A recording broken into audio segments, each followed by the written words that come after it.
नमस्कार, मी अंकिता. अंकिताच रेसिपीमध्ये तुमचं खूप खूप स्वागत आहे. आज मी बनवणार आहे पुरणपोळी.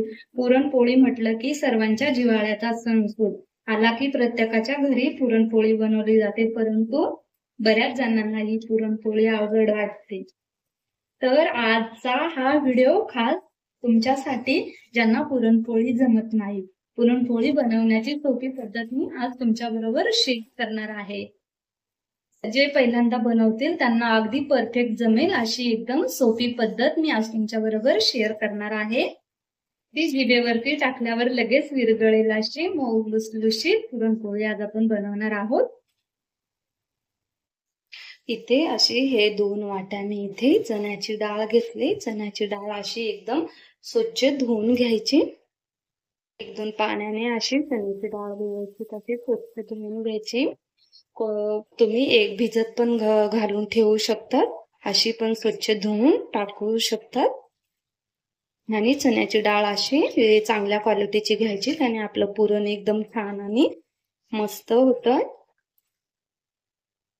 इथे डाळ शिजवण्यासाठी पाणी पण असं छान गरम झाले. आता आपण 1 चम्मच असं तेल टाकणार आहे, त्याने पुरण एकदम छान आणि असं डाळ एकदम अशी मऊ लुसलुशीत शिजते आणि पुरण पण छान होते. आता आपण त्यामध्ये थोडीशी हळद टाकू, त्याने कलर एकदम असं छान येतो.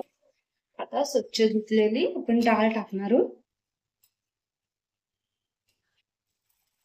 पाणी एकदम असं गरम करून घ्यायचं उकळी येईपर्यंत.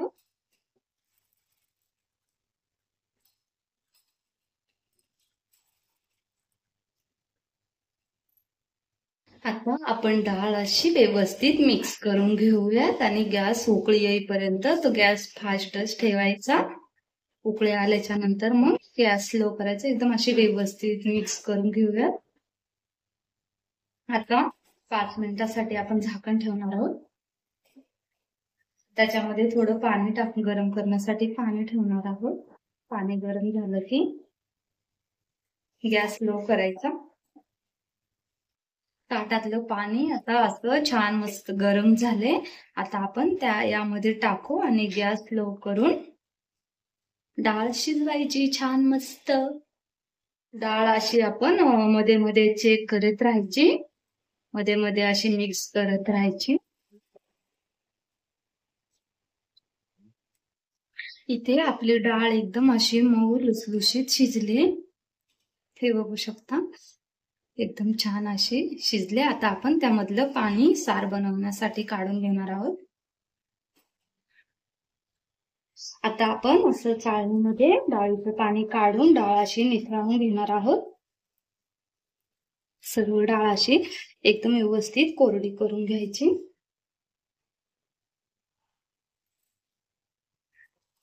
अशा प्रकारे आपण सर्व डाळ इथे अशी व्यवस्थित पूर्णाच्या चाळणीमध्ये निथळवून घेतली आहे, एकदम सुकी होईपर्यंत.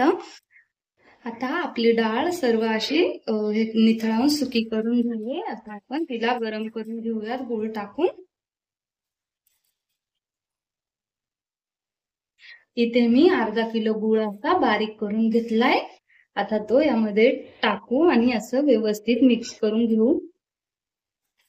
गॅस थोडासा मिडियमच ठेवायचा, जेणेकरून आपली डाळ खाली करपणार नाही आणि मिक्स करत राहायचं.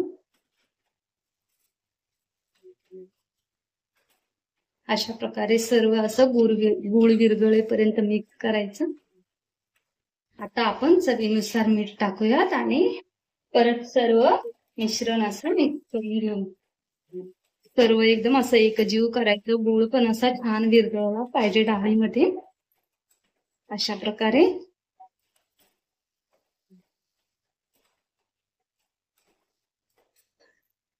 गुळाने अशा प्रकारे डाळीला असं पाणी सुटल्यासारखं होते, ते पूर्ण एकदम असं सुकं करून घ्यायचं. आता आपण त्यामध्ये टाकणार आहोत विलायची, सुंठ अशी आपण मिक्सरला बारीक करून घेतले. त्यामध्ये थोडीशी साखर टाकून चाळणीने अशी व्यवस्थित चाळून बारीक करून घेतले. आता आपण ती यामध्ये ऍड करू. सुंठ आणि विलायची ना पुरणपोळीला एकदम छान अशी टेस्ट येते आणि खायला पण एकदम टेस्टी लागते. पचन पण व्यवस्थित होते सुंठे ना, त्यामुळे सुंठ पण टाकायची. हे बघा, आता एकदम सर्व असं मिक्स करून डाळ एकदम सुकी होईपर्यंत मिक्स करत राहायचं. इथे डाळ अशी एकदम छान आता अशी एकदम सुकी झाली पुरण वाटण्यासारखी। आता गॅस बंद करू आणि डाळ जोपर्यंत गरम आहे तोपर्यंत आपण पुरण वाटून घेऊ। गरम गरम डाळीचं पुरण एकदम असं छान वाटलं जातं। ते मी पुरणाची चाळण घेतले पुरण वाटण्यासाठी। पाट्यावर वाटलं तर पाट्यावरची टेस्ट अजून छान येते। असं आता पुरणाच्या चाळणीमध्ये गरम आहे त्यामुळे चमच्याने असं एकदम छान असं बारीक करून घ्यायचं। आता आपण पीठ मळून घेणार आहोत। मी इथे गव्हाचं पीठ घेतलंय, तुम्ही गव्हाचं आणि मैद्याचं मिक्स पण घेऊ शकता किंवा फक्त मैद्याचंच घेऊ शकता। मी इथे गव्हाचं घेतलंय। आता आपण इथे चवीनुसार मीठ टाकूया, थोडीशी हळद टाकूया। हळदीने एकदम असा छान रंग येतो आणि खायला पण आपण असं आवडीने खातो।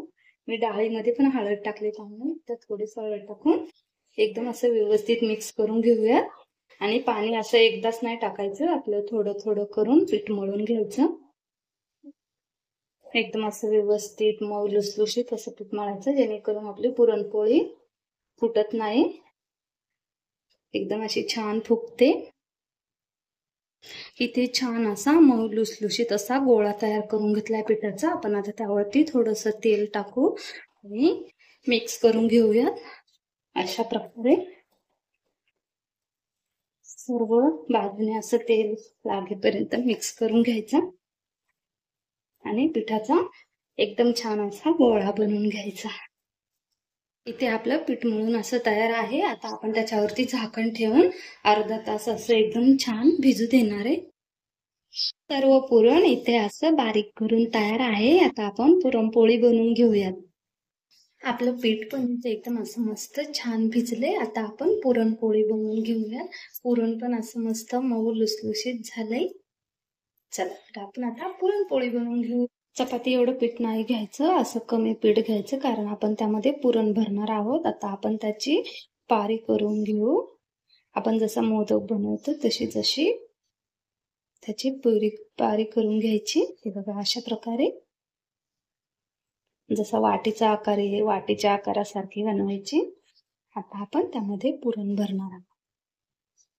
पुरणाचा असा लाडू बनवल्यासारखं लाडू बनवून घ्यायचा आणि यामध्ये भरून घ्यायचं। सर्व बाजूने असं बंद करून घ्यायचं, एकदम मोदक बनवतो तसंच आहे।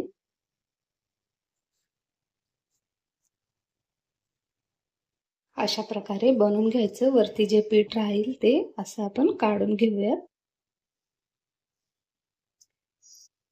चला आता पोळी लाटून घेऊया। पोळी थोडीशी आपली हलक्या हातानेच लाटायची जेणेकरून आपलं पुरण असं बाहेर येत नाही। एकदम सगळीकडून अशी गोल अशी मस्त पोळी लाटून घेऊया।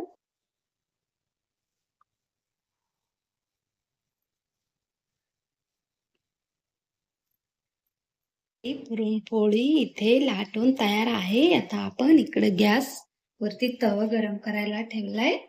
तवा पण असा मस्त गरम झालाय। आता त्यावरती आपण टाकूया थोडंसं तूप जेणेकरून आपली पुरणपोळी खाली तव्याला चिटकत नाही। साजूक तूप, तुम्ही तेल पण वापरू शकता।